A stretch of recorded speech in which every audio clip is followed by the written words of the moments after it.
Hello everyone. Today we discuss chapter 4 globalization and the Indian economy.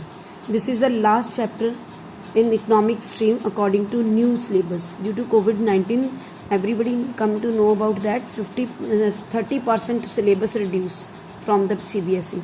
So that's why this is the last chapter of the economic. Is that clear? That name was globalization of the and the Indian economy. Here first of all I want to tell you, as a consumer in today's world, some of us have a wide choice of goods and services before us. You can see in these pictures we have wide choice regarding the goods and services before us. So the latest model of digital camera, mobile phone, television made by leading manufacturing of the world and within our reach. आज के ज़माने में ये सारी चीज़ें हमारे लिए available हैं. Every season new model of automobile can be seen. बहुत सारी नई नई गाड़ियाँ आप देखते हो सड़कों पे घूमती हुई, seen on the Indian roads. So gone are the days when Ambassador and Fiat were the only car on the Indian road. वो दिन चले गए जब पहले लोगों के पास सिर्फ एक फिएट कार हुआ करती थी या एम्बेसडर. जिसके पास ये होती थी हम उसको राइस पीपल या रिच पीपल कंसिडर करते थे. So today Indian are buying cars produced by nearly all top companies in the world. Similarly, explosion of brand can be seen for many other goods, for shirt on to television to proceed fruit juice etc. ये सारी चीज़ें हम यहाँ पे देखते हैं. बहुत सी varieties होती हैं. तो ग्लोबलाइजेशन का सबसे ज़्यादा बेनिफिट किसको हो रहा है? कंज्यूमर्स को, because they are having lot many choices over there. Such wide ranges choice of good in our market is really recent phenomenon. So you would not have found such a wide variety of goods in Indian market even 2 decades back. In the matter of year, our market have been transformed. Now do we understand about how do we understand these rapid transformations? In this chapter we will discuss about that कि किस तरह से हम इस चीज़ को understand करते हैं. First of all I want to tell you about the production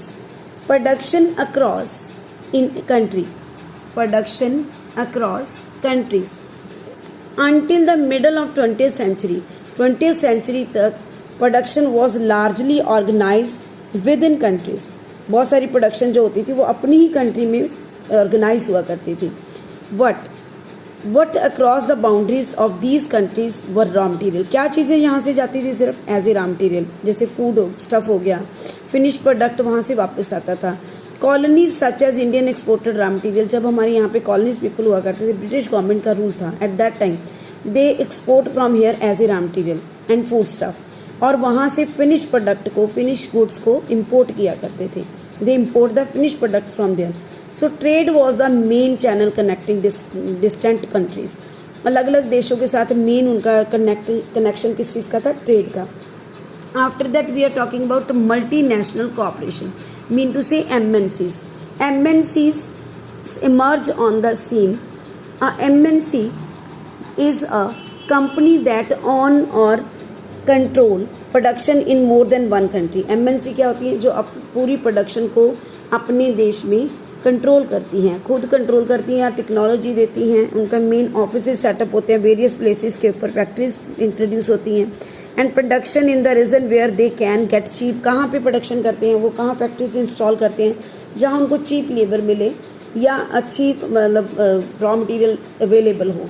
from there they people can make the factory, because MNC earn greater profit from the low productions. Is that clear? So in example, MNC is not selling in the finished product globally, but more important, the goods and services are produced globally. Goods and services globally produce होती हैं, production वो नहीं globally send करते. As a result, production is organized in increasingly complex way. Complex बड़ा मुश्किल तरीका है इसका organize करना और increase करना. So the production process is divided into small parts and spread out across the globe. छोटी छोटी चीज़ें डिवाइड करके स्प्रेड कर दी जाती हैं. कुछ पार्ट्स कहीं से बनवा लिए, कुछ पार्ट कहीं से बनवा लिए. After that they can collaborate each other everything, mean to say they assemble all the things on the one place. Like China, Here one examples about the China, like for example, the China provide the advantage of being cheap manufacturing location. Mexico and Eastern Europe are useful for their closeness to the market in US and Europe. India has a highly skilled engineering. China के पास cheap things available हो जाती हैं. India के पास अच्छे पढ़े लिखे काफ़ी ज़्यादा इंटेलिजेंट इंजीनियर मिल जाती हैं. Who can understand the technical aspects of production. Engineer जो कि इसके टेक्निकल आस्पेक्ट्स प्रोडक्शन को अंडरस्टैंड करते हैं.